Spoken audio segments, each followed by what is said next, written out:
ಗೆಳೆಯರೇ, ನಾವು ಈ ವಿಡಿಯೋದಲ್ಲಿ ಇಂಡೆಕ್ಸ್ ಫಂಡ್ ಎಂದರೇನು, ಇದರಲ್ಲಿ ಇನ್ವೆಸ್ಟ್ಮೆಂಟ್ ಮಾಡುವುದು ಹೇಗೆ ಎಂದು ತಿಳಿಯೋಣ. ಇಂಡೆಕ್ಸ್ ಫಂಡ್ ಎನ್ನುವುದು ಒಂದು ಪ್ಯಾಸಿವ್ ಫಂಡ್ ಆಗಿದೆ. ಪ್ಯಾಸಿವ್ ಫಂಡ್ ಎಂದರೆ ಫಂಡ್ಗಳಲ್ಲಿ ಎರಡು ವಿಧ, ಆಕ್ಟಿವ್ ಫಂಡ್ ಹಾಗೂ ಪ್ಯಾಸಿವ್ ಫಂಡ್. ಆಕ್ಟಿವ್ ಫಂಡನ್ನು ಫಂಡ್ ಮ್ಯಾನೇಜರ್ಗಳು ಆಕ್ಟಿವ್ ಆಗಿ ಮ್ಯಾನೇಜ್ ಮಾಡುತ್ತಾ ಇರುತ್ತಾರೆ.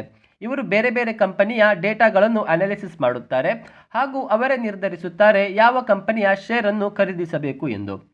ಈ ಆಕ್ಟಿವ್ ಫಂಡ್ನಲ್ಲಿ ಫಂಡ್ ಮ್ಯಾನೇಜರ್ಗಳು ಆಕ್ಟಿವ್ ಆಗಿ ಮ್ಯಾನೇಜ್ ಮಾಡುವುದರಿಂದ ಇದರ ಎಕ್ಸ್ಪೆನ್ಸ್ ರೇಷ್ಯೂ ಜಾಸ್ತಿ ಇರುತ್ತದೆ, ಅಂದರೆ 1-2%. ಇವರು ಫಂಡ್ ಮ್ಯಾನೇಜ್ ಮಾಡುವ ಜೊತೆ ಒಂದು ಒಳ್ಳೆಯ ಫೀ ಕೂಡ ನಮ್ಮಿಂದ ಚಾರ್ಜ್ ಮಾಡುತ್ತಾ ಇರುತ್ತಾರೆ.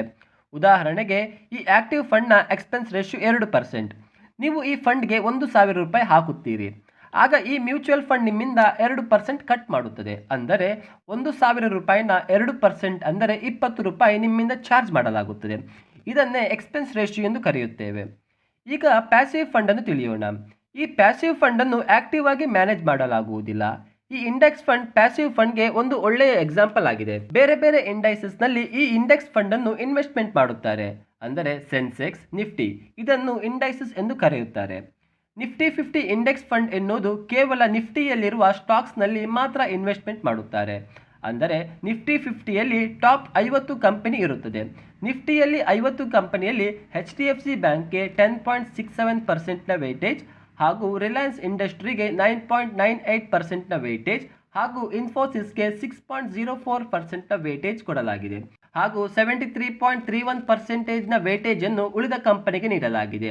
ಹಾಗಾಗಿ ನೀವು ಯಾವ ಹಣವನ್ನು ನಿಫ್ಟಿಯ ಇಂಡೆಕ್ಸ್ ಫಂಡ್ಗೆ ಕೊಡುತ್ತೀರೋ ಆ ಹಣವನ್ನು ಈ ಫಂಡ್ ಮ್ಯಾನೇಜರ್ಗಳು ಈ ನಿಫ್ಟಿ 50 ಕಂಪನಿಗಳಲ್ಲಿ ಇನ್ವೆಸ್ಟ್ಮೆಂಟ್ ಮಾಡುತ್ತಾರೆ. ಈ ಇಂಡೈಸಸ್ ಅನ್ನು ಟ್ರ್ಯಾಕ್ ಮಾಡುವುದೇ ಇಂಡೆಕ್ಸ್ ಫಂಡ್ ಕೆಲಸವಾಗಿರುತ್ತದೆ.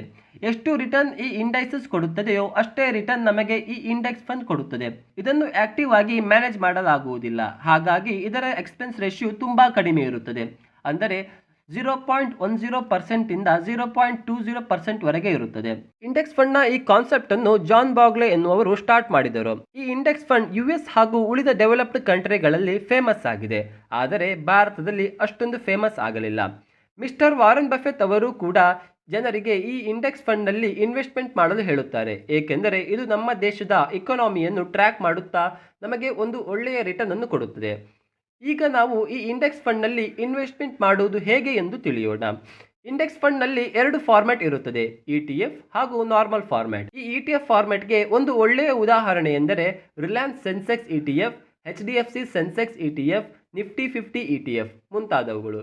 ನೀವು ಈ ETFನಲ್ಲಿ ಇನ್ವೆಸ್ಟ್ಮೆಂಟ್ ಮಾಡಲು ನೀವು ಅಗತ್ಯವಾದ ಡಿಮ್ಯಾಟ್ ಅಕೌಂಟನ್ನು ಕ್ರಿಯೇಟ್ ಮಾಡಬೇಕಾಗುತ್ತದೆ.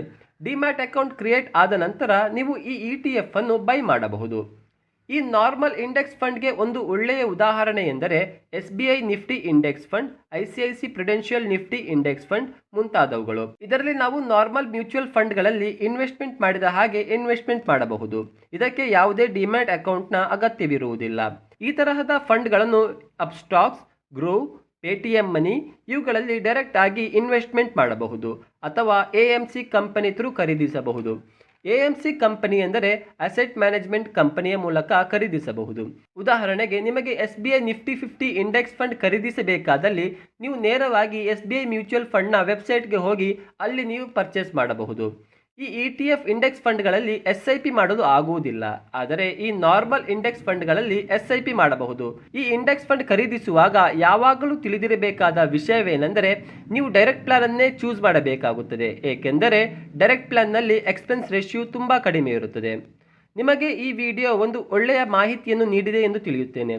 ನಿಮಗೆ ಈ ವಿಡಿಯೋ ಇಷ್ಟವಾದಲ್ಲಿ ಲೈಕ್ ಮಾಡಿ, ಇಷ್ಟವಾಗದಿದ್ದಲ್ಲಿ ಅನ್ಲೈಕ್ ಮಾಡಿ.